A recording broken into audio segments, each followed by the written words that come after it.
Hi everybody, আমরা বাংলা ক্লাসের জন্য সবাই কি তৈরি?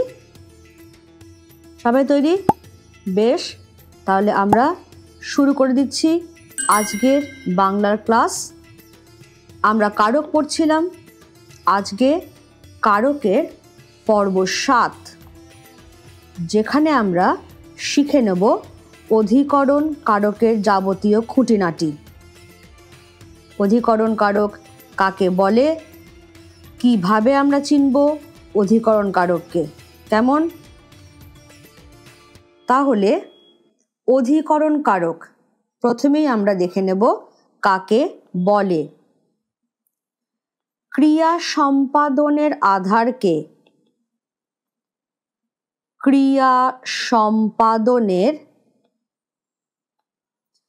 আধারকে মানে যাকে আশ্রয় করে কাজটা হচ্ছে, ক্রিয়া সম্পাদনের আধারকে বলে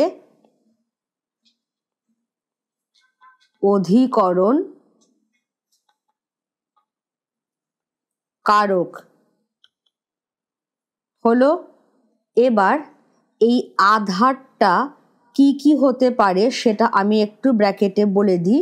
সেটা স্থান হতে পারে, কাল, বিষয় বা ভাব, যে কোনো একটা কিছু হতে পারে। অর্থাৎ কোথায় হচ্ছে, কখন হচ্ছে, কোন বিষয়ে হচ্ছে, এইগুলো যখন বোঝানো হবে তখনই সেটা হয়ে যাবে অধিকরণ কারক। তাহলে এবার আমার টিপ যেটা দেওয়া থাকছে সেটা হলো কাজটি কোথায়,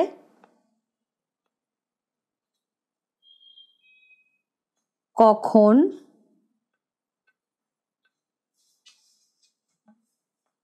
কোন বিষয়ে হচ্ছে,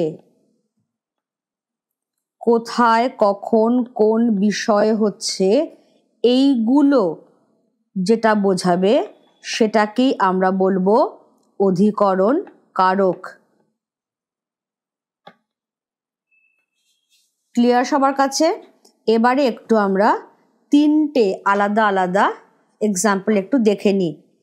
1 নম্বর আমরা কি দেখব? রমেন খাতাটি টেবিলে রাখলো। রমেন খাতাটি টেবিলে রাখলো।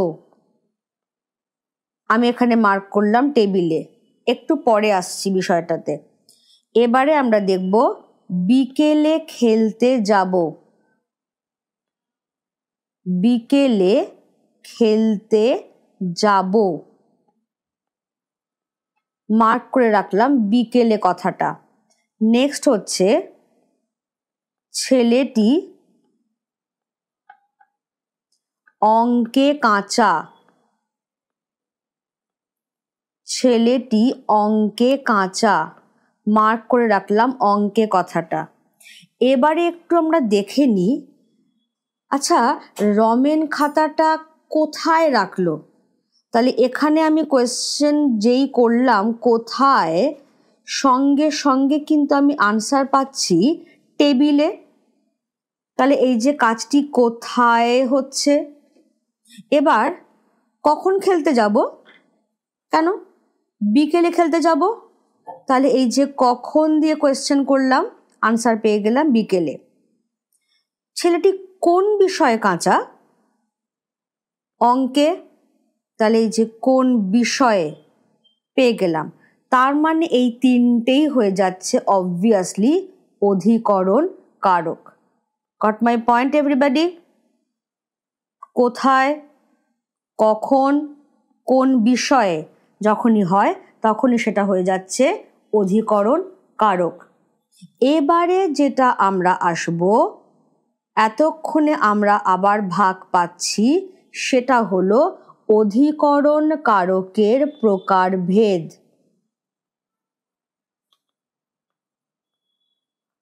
অধিকরণ কারকের প্রকারভেদ।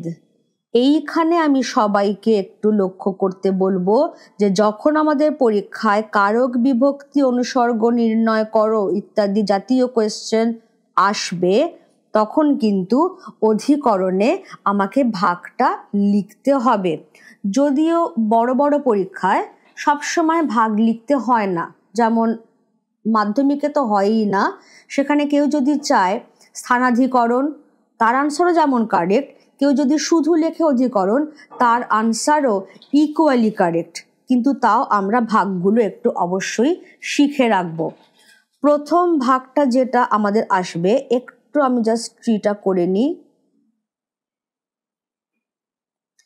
প্রথম ভাগটা যেটা আমার আসছে সেটা হচ্ছে স্থানাধিকরণ।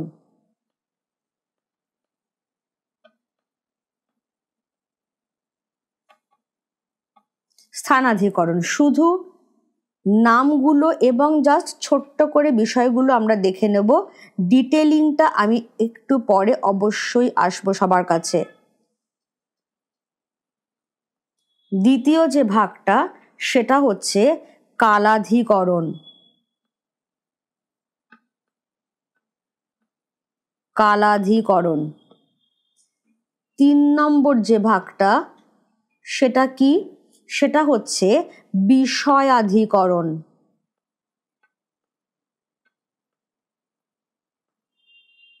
বিষয়াধিকরণ। আর 4 নম্বর যে ভাগটা সেটা হচ্ছে অবভিয়াসলি ভাবাধিকরণ। স্থানাধিকরণ কারক, তাহলে আমরা যেটা দেখছি স্থানাধিকরণ কারক, আমি যদি সংক্ষেপে বিষয়টা করে নিই, সেটা হচ্ছে কাজটি কোথায় হচ্ছে।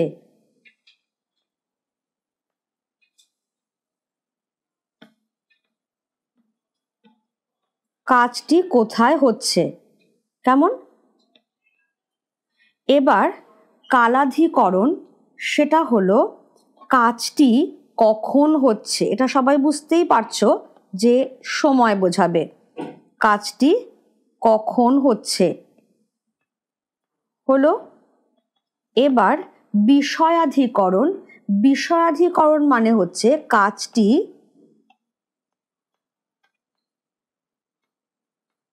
কোন বিষয়ে, কোন বিষয়ে বা কোন অবস্থায় হচ্ছে, এইটা হচ্ছে আমাদের বিষয়াধিকরণ। আর ভাবাধিকরণ সেটা কি হচ্ছে, একটা ঘটনা ঘটলে তার সূত্রে আরেকটা ঘটনা ঘটবে এবং পূর্ববর্তী ঘটনাটা একটা ক্রিয়াবাচক বিশেষ্য হবে। আমি একটু ছোট্ট করে এখানে বলে দিই, সেটা হচ্ছে একটা ঘটনা ঘটলে তার সূত্রে আরেকটি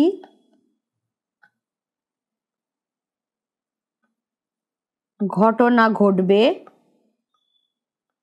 হলো। এবারে যেটা পূর্ববর্তী ঘটনাটি, সেটা কি আমি এক্ষুনি বললাম, পূর্ববর্তী ঘটনাটি ক্রিয়াবাচক বিশেষ্য। পূর্ববর্তী ঘটনাটি ক্রিয়াবাচক বিশেষ্য এবং সেটি ভাবাধিকরণ। Got my point everybody? যে দুটো ঘটনা ঘটছে, প্রথমে যে ঘটনাটা ঘটছে তার সূত্রে আরেকটা ঘটনা, এবার প্রথমের ঘটনাটাই একটা ভার্বাল নাউন এবং সেটাই কিন্তু ভাবাধিকরণ। এবারে আমি ডিটেলিংয়ে যাচ্ছি, খেয়াল করবে একটু সবাই, আমি ডিটেলিংয়ে যাচ্ছি। স্থানাধিকরণ কারক।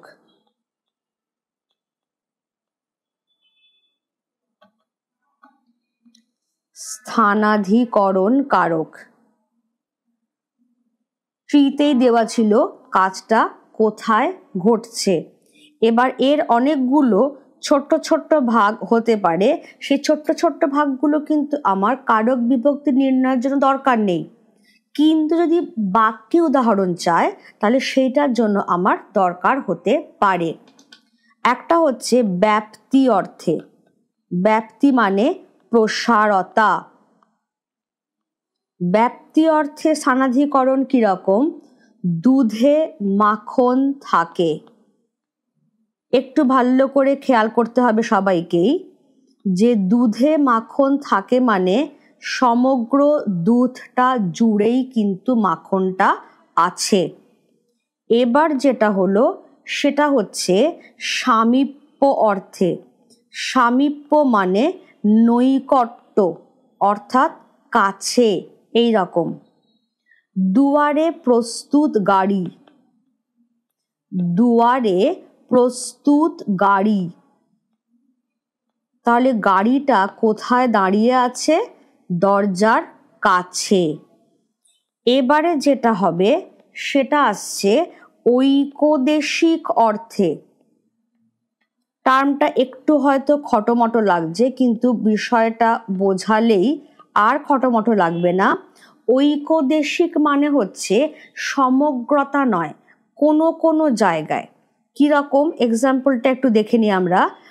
পুকুরে মাছ আছে, পুকুরে মাছ আছে, তাহলে সেখানে যেটা হচ্ছে যে সারা পুকুর জুড়ে একেবারে মাছ কিলবিল করছে এমন নয়, কিন্তু পুকুরের কোনো কোনো জায়গায় মাছ রয়েছে। তার এই যে সমগ্রতা নয়, কোনো কোনো জায়গা বোঝাতে আমরা ঐকদেশিক অর্থে স্থানাধিকরণ কারক পেয়ে গেলাম। মনে রাখতে হবে, লেখার সময় কারক বিভক্তি নির্ণয়ের সময় আমি কিন্তু শুধু স্থানাধিকরণটাই লিখছি। এবারে চলে আসছি আমি, সেটা হলো কালাধিকরণ কারকের ডিটেলিং কিরকম হচ্ছে। সেখানে আমরা যেটা দেখব, কালাধিকরণ কারক, ঠিক আছে, কালাধিকরণ কারক। এবার সেখানেও আমরা যদি দেখি, সেখানেও আমরা ছোট্ট ছোট্ট দুটো ভাগ পাবো। একটা হচ্ছে মুহূর্ত বা ক্ষণকাল অর্থে, মুহূর্ত বা ক্ষণকাল অর্থে। কিরকম? মানে একটা স্পেসিফিক টাইম, সকাল 7টায় আসবো, সকাল 7টায় আসবো, আন্ডারলাইন করলাম 7টায়। তাহলে ঠিক একটা পার্টিকুলার টাইম এখানে কিন্তু আমি মেনশন করে দিলাম। এবারে সেটাকেই যখন আমি ব্যাপ্তি অর্থে নিচ্ছি, তাহলে বোঝাই যাচ্ছে যে এখানেও কিন্তু একটা প্রসারতার ব্যাপার চলে আসছে। ব্যাপ্তি অর্থে কিরকম? এক্সাম্পল দেখব আমরা। 5 দিন ধরে,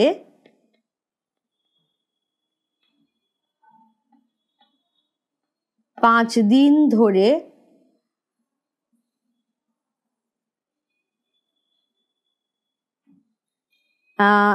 এভাবেও করা যেতে পারে। একটা মিনিট,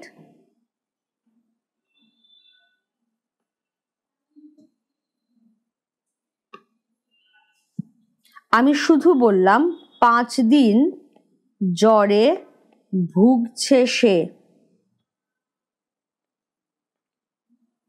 5 দিন জ্বরে ভুগছে সে। তাহলে এখানে কিন্তু একটা টাইম স্প্যান বোঝাচ্ছে যে 5 দিন। তাহলে এই যে কবে থেকে জ্বরে ভুগছে বা কত দিন ধরে, কখন, এইটা, এই সময়টা যে কখন, সেটাই হয়ে যাচ্ছে যে দিন ধরে জ্বরে ভুগছে। এবারে যেটা আসবে সেটা হচ্ছে বিষয়াধিকরণ। বিষয়াধিকরণ কারক কি?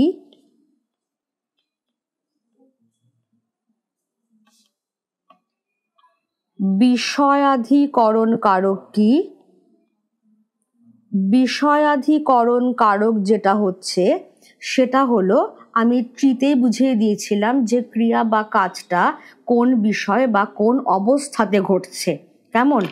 এবারে যদি আমি বলি যে রামবাবু সর্বশাস্ত্রে পণ্ডিত, রামবাবু সর্বশাস্ত্রে পণ্ডিত, তাহলে রামবাবু কোন বিষয়ে পণ্ডিত? না সর্বশাস্ত্রে। এবার খেয়াল করো ট্রিতে আরও একটা জিনিস দেওয়া ছিল যে কাজটা কোন বিষয়ে ঘটছে, ডেফিনেটলি কোন অবস্থায় ঘটছে। এবারে আমি যদি বলি অবস্থা বোঝাতে, বিমলা বড় সুখে আছে, বিমলা বড় সুখে আছে, তাহলে কেমন আছে? না সুখে আছে। তাহলে একটা হচ্ছে কোন বিষয়ে পণ্ডিত, সর্বশাস্ত্রে, আর একটা হচ্ছে কেমন অবস্থায় আছে, না সুখে। তাহলে দুটোই হয়ে যাচ্ছে বিষয়াধিকরণ কারক। নেক্সট যেটা হচ্ছে সেটা হলো ভাবাধিকরণ কারক। ভাবাধিকরণ কারক, এটাই সেই ব্যাপারটা যেটা আমরা বলছিলাম যে একটা ঘটনা ঘটলে তার সূত্রে আর একটা ঘটনা ঘটবে, আগের ঘটনাটা একটা ভার্বাল নাউন হবে এবং সেই ক্রিয়াবাচক বিশেষ্যটাই হচ্ছে ভাবাধিকরণ। যেমন আমি যদি বলি সূর্যোদয়ে পদ্ম ফোটে, তাহলে সূর্যোদয় হচ্ছে প্রথমে, তারপর পদ্ম ফুল ফুটছে, এবং এই সূর্যোদয়টা এটা একটা ক্রিয়াবাচক বিশেষ্য এবং এটাই হচ্ছে আমার ভাবাধিকরণ কারক। সবার কাছে ক্লিয়ার করতে পারলাম আমি বিষয়টা? ক্লিয়ার হয়ে গেছে? বেশ, এবারে অধিকরণ কারকের বিষয় এখানেই শেষ। অনুশীলনীতে যাবার আগে, মানে অধিকরণ কারক সংক্রান্ত অনুশীলনীতে যাবার আগে আমি শুধু একটা জিনিস ছোট্ট করে একটু বলে নেব সবাইকে। সেটা হচ্ছে আমরা এর আগে তির্যক বিভক্তি প্রথম পর্বেই করে এসেছি। এবারে যেটা আমরা একটু দেখে নেব, পরীক্ষায় যখন কোয়েশ্চেন আসে না তখন আমাদের কারক বিভক্তি নির্ণয় করতে বলা হয়, সবসময় কিন্তু মানে বুঝে করতে হবে যে কি মানে বোঝাচ্ছে। এবং সেই জন্যই এখানে আমি যেটা এখন করব, একই পদ প্রয়োগ ভেদে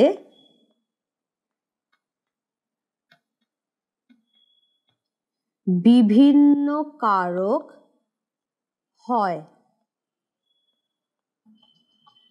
একটু অদ্ভুত শোনাচ্ছে কিন্তু এটাই ঠিক। কিরকম? আমি বাক্যগুলো পরপর আগে লিখি, কেমন? এ কলমে ভালো লেখা হয়, এ কলমে ভালো লেখা হয়। হয়ে গেল, একটু স্পেস ছাড়লাম, মার্ক করে রাখছি কলমে। নেক্সট, এ কলমে কালি নেই, এ কলমে কালি নেই। 2 নম্বর হয়ে গেল। এখন আমি কিন্তু কারক চিহ্নিতকরণে যাইনি। এবার 3 নম্বর হচ্ছে এ কলমে কালি পড়ছে না, এ কলমে কালি পড়ছে না। তাহলে খেয়াল করো, এ কলমে ভালো লেখা হয় মানে কিসের দ্বারা ভালো লেখা হয়? কলমের দ্বারা। তাহলে এখানে এটা হয়ে যাচ্ছে কিন্তু করণ কারক এ বিভক্তি। খুব ভালো করে খেয়াল করছো আশা করি সবাই। এ কলমে কালি নেই, কোথায় কালি নেই? কোথায়? তার মানেই অধিকরণ। আরো স্পেসিফিক করে বলতে গেলে স্থানাধিকরণ।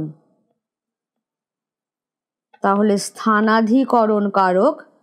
বিভক্তি দেখো সেম আছে, এ বিভক্তি। এবার পরেরটায় চলে আসি। এ কলমে কালি পড়ছে না। কোথা থেকে কালি পড়ছে না? কলম থেকে। তাহলে এটা হয়ে যাচ্ছে অপাদান কারক। অপাদান কারক, বিভক্তি একই, এ বিভক্তি। তাহলে এইটাই হচ্ছে সেই ভীষণ ভীষণ ইম্পর্টেন্ট ব্যাপারটা, যে একই পদ যখন বিভিন্ন অর্থ প্রকাশ করছে তখন সেটাই কিন্তু বিভিন্ন কারক হয়ে দাঁড়াচ্ছে। আমরা সিম্পল কয়েকটা এক্সাম্পল নিলাম, যেখানে দেখলাম যে একটাই পদ কিন্তু অর্থ অনুযায়ী কখনো সেটা করণ কারক, কখনো সেটা অপাদান কারক, কখনো বা সেটা স্থানাধিকরণ কারক। আশা করি আমি সবার কাছেই বিষয়টা ক্লিয়ার করতে পেরেছি যে কিভাবে অর্থ বুঝে আমাদেরকে কারক বিভক্তি ইত্যাদি নির্ণয় করতে হবে। এবারে তাহলে আমি চলে যাচ্ছি অনুশীলনী। আজকে যা পড়ানো হলো তার ওপর ভিত্তি করে আমি প্রশ্ন 1 দিয়ে দিচ্ছি, সেটা হলো উদাহরণ দাও। উদাহরণ দাও। কিসের কিসের উদাহরণ আমি চাইছি? 1.1 অধিকরণ কারকে এ বিভক্তি।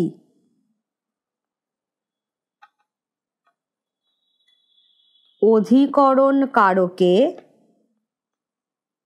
এ বিভক্তি। 1.2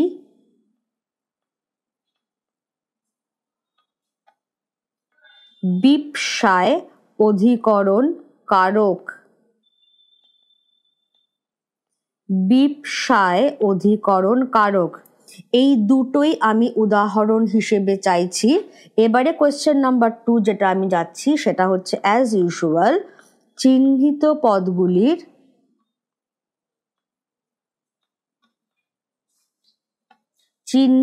পদগুলির কারক বিভক্তি অনুসর্গ নির্ণয় করো। চিহ্নিত পদগুলির কারক বিভক্তি অনুসর্গ নির্ণয় করো।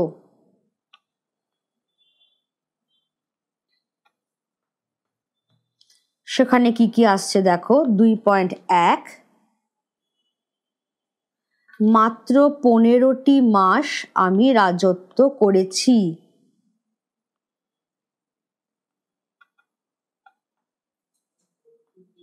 মাত্র 15টি মাস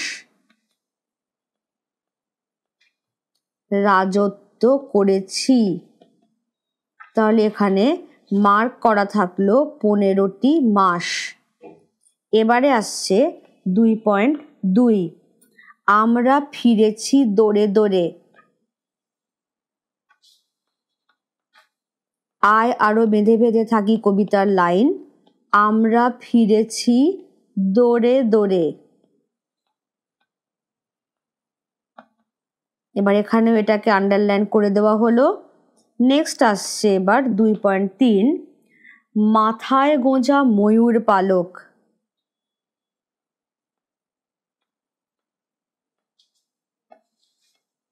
মাথায় গোঁজা ময়ূর পালক, মার্ক করে দিলাম মাথায়। আর 2.4 যেটা সেটা হচ্ছে গাড়িটা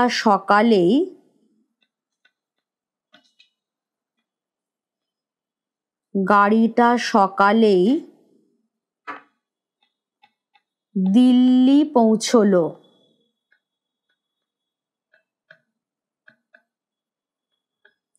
আন্ডারলাইন করে দিলাম দিল্লি কথাটা। হয়ে গেল সবার?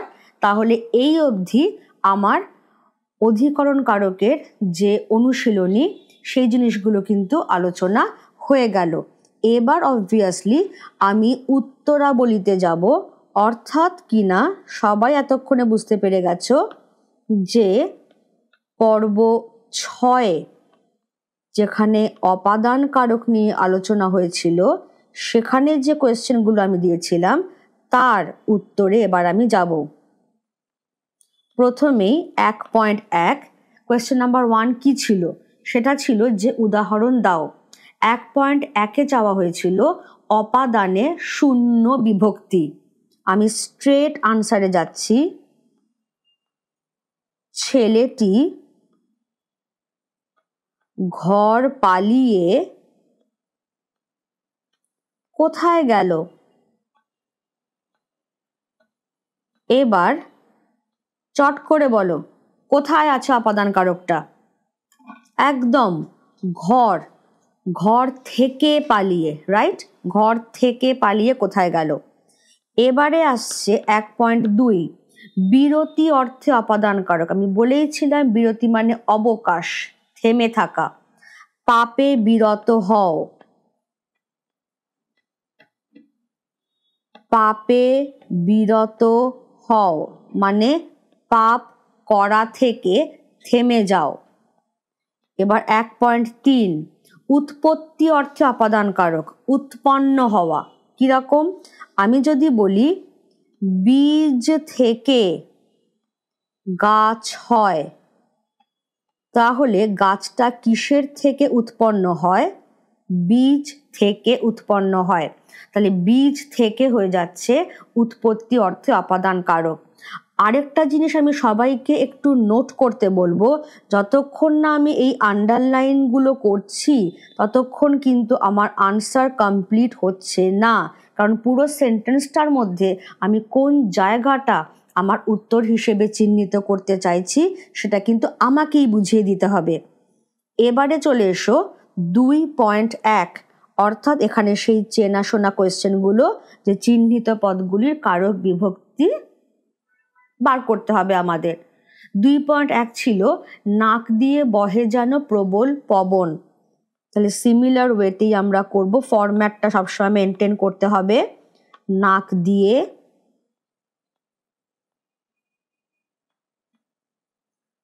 অপাদান কারক আর দিয়ে অনুসর্গ।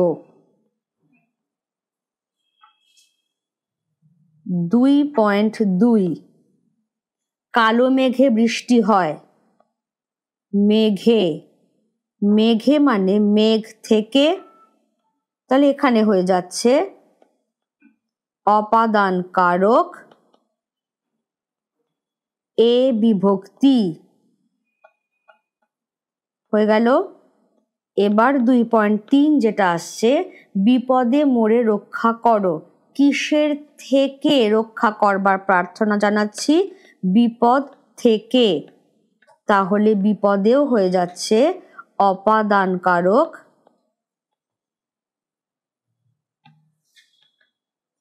এ বিভক্তি হয়ে গেল।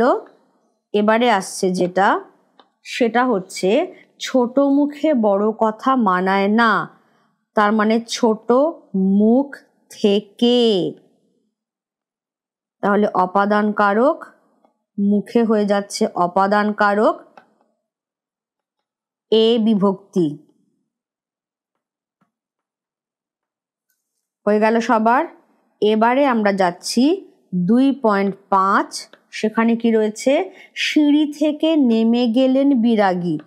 বিরাগী তাহলে কোথা থেকে নেমে গেলেন? বিরাগী সিঁড়ি থেকে নেমে গেলেন, তাহলে অপাদান কারক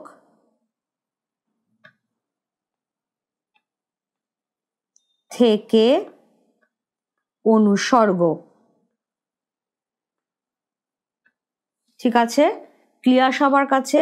তাহলে আমরা আজকের ক্লাসের পড়াশোনা করে নিলাম এবং আজকের ক্লাসের কোয়েশ্চেন আমরা গুছিয়ে নিলাম, যাতে সেগুলো নিয়ে আমরা পরের ক্লাসে আলোচনা করতে পারি। এবং আগের ক্লাসের যে প্রশ্নগুলো দেওয়া ছিল সেগুলোর উত্তরও কিন্তু আমরা আলোচনা করে নিচ্ছি। তাহলে আজকের ক্লাস আমি এখানেই শেষ করছি। সবাই কিন্তু মন দিয়ে পড়া করে রাখবে এবং পরের দিনের ক্লাসে ডেফিনেটলি একটু আমাকে ফলো করবে, যাতে তোমাদের আনসার আমার আনসারের সঙ্গে মিলছে কি না সেটা আমরা দেখে নিতে পারবো। ঠিক আছে, আর যেটা আগের ক্লাসেও বলেছি, যদি এখনও কেউ সাবস্ক্রাইব করতে বাকি থাকো তাহলে সাবস্ক্রিপশনটা করে নিও, যাতে চ্যানেলের ভিডিওগুলো বেরোলে সেগুলো তোমাদের কাছে অটোমেটিক্যালি চলে আসে, পড়াটার মধ্যে একটা কন্টিনিউটি থাকে। তাহলে আজকের ক্লাস আমি এখানেই রাখছি। Okay, thank you everybody, bye by.